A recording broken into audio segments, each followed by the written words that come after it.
One of my closest friends is the executive director of events at Forbes. He's basically head of events at Forbes. And we spoke for a while last night on the phone.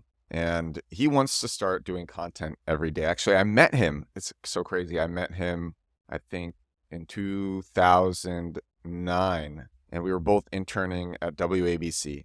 We were both interning at the local New York City ABC station. And when I met him, he had this radio show.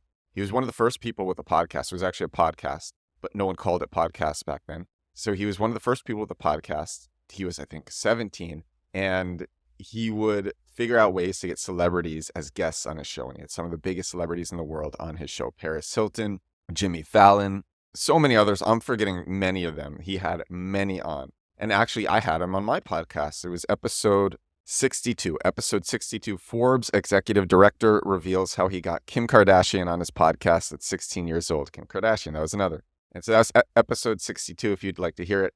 But we were talking on the phone last night because when I met him, I told him, oh, you're going to be an A-list celebrity someday. It's very clear. The way that he speaks, when you hear him speak, he sounds like a seasoned, and even at 17 years old, he sounded like a seasoned late night talk show host. Just has a great voice for what I'm doing, for making content, for making podcasts, for making videos. And he's seen how I have grown. So lots of people have seen how I have grown and have gotten inspired. And they're like, well, if Edward can do it, I can do it. And they're right. If I can do it, they can do it too. They're absolutely right. And so we had this long conversation. He's like, I want to start making content every day like you, and I don't know what I'm going to talk about. And I said to him, I'm like, you just need to figure out what you like talking about. What do you like? And the reason actually I'm making this episode is because I had an interesting experience this morning on Twitter. One of the people that I follow, he is supposed to talk about App Store optimization, ASO, App Store optimization. That's what he branded himself as. He's like, I talk about ASO. He says, I tweet about ASO and app marketing. And he tweeted this out and it kind of annoyed me. And he said, and this wasn't about ASO. And he said, this was actually just 45 minutes ago. He said, I think that if instead of creating a startup, people had as their goal to pay their house rent, there would be many more useful products around. This startup myth is becoming a joke. I get what he's trying to say. He's trying to talk about startup founders and all they want is funding. And that's true. That stuff is a joke. But anyway, I commented on that and I said, most startup founders are broke and this is exactly their goal, which is to pay their house rent. That's exactly their goal. Most startup founders are broke. But I read that and I'm just like, this is a dumb tweet. And then I started thinking, why am I following this person? And I looked, oh, he's supposed to be tweeting about ASO. So the realization that I had is he could have reshared anything about App Store optimization that he had shared 1, 2, 3, 4, 5, 10 times in the past. I don't care, because most people need to be reminded of something an obnoxious amount of times. And the reason they are following you is because you tweeted about something that they liked in that field, and then you said it's clear that that's what you talk about, and they want to see that again and again. And it's cool to experiment and test out different things. In another universe, this tweet could have blown up. That's cool.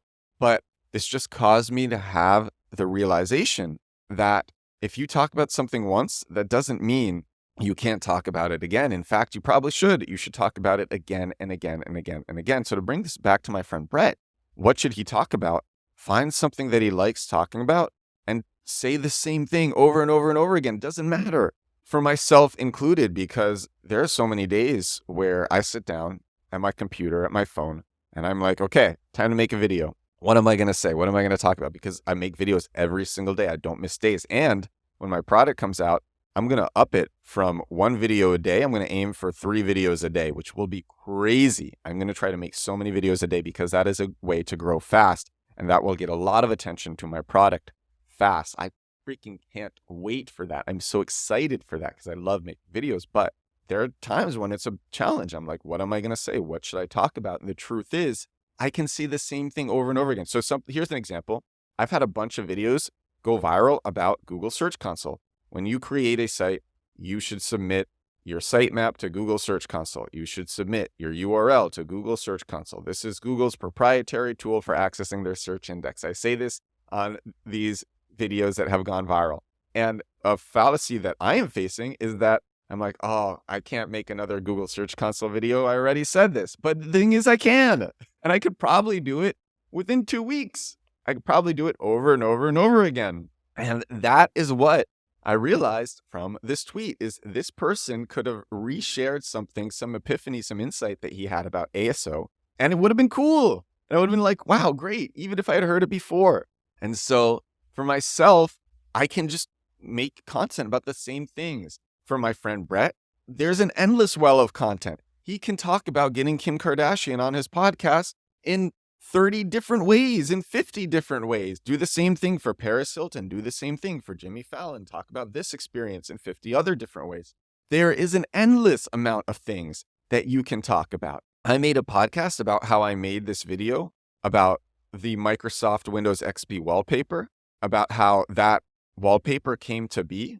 And I made that podcast a day after I made that video. That video is up to, I think, 7 million views now. Microsoft even commented on it. And I made this podcast about it. And then I said, oh, I can't make another podcast about that. There are days where I sit down to do this podcast. I'm like, what am I going to talk about? But I could talk about that. I could talk about the same thing over and over again. Now, you don't want to do it day after day and say the same thing day after day after day, but you could do it. You could repeat yourself twice within a month because people forget. And there is a war for your attention. There is a war for your attention, and people forget. They forget so easily, and they need to be reminded. The amount of touch points that somebody needs these days before they purchase something is tremendous. Whatever it is, you have a brand. You're probably listening to this show because you have a brand. You want to get more attention to your brand, which leads to more customers, leads to more sales. And maybe you've been thinking about content marketing, or maybe you're even doing content marketing. What I want to say to you is the same thing that I said to myself when I realized this, and it is you can say the same thing again and again and again and again, and people not only won't mind, but they most likely will appreciate it. And this is episode 322 of The Edward Show. This is my daily growth hacking, growth marketing, digital marketing, everything marketing podcast. I love doing this thing, especially in mornings like this. I love talking about insights that I have like this. And I can't wait to make content later today, but it's 10 a.m. and I got to go to the gym. Thank you so much for watching. Thank you so much for listening, and I will talk to you again tomorrow. Bye now.